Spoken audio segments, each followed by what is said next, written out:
Start with breaking news out of Tampa tonight, where MacDill Air Force Base confirms it has found more possible graves from a destroyed black cemetery. I'm Courtney Robinson. And I'm Frank Wiley. 10 Investigates Emerald Morrow broke this story a little more than an hour ago. Emerald, how many graves are we talking about right now?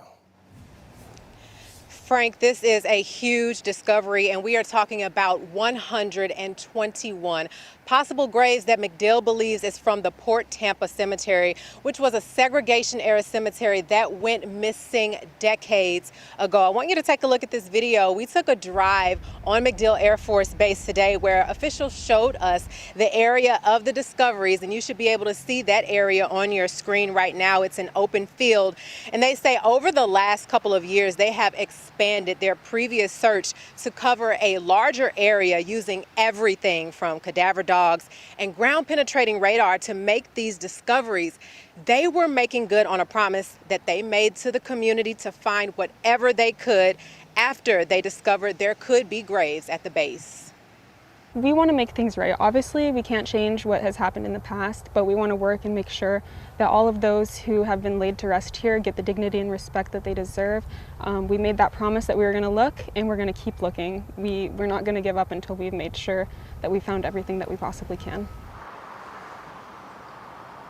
And for MacDill, that means that they are not done searching yet. The base does plan to expand its search even further to make sure they are not missing any lost graves. And of course, all of this work builds on what happened a little bit more than 4 years ago when the Tampa Bay History Center first notified the base that there could be potential graves there. Of course, they did begin a search, but at that time, they only made about 11 possible discoveries. Well, Emerald, you mentioned the Tampa Bay History Center here, notifying MacDill in 2019.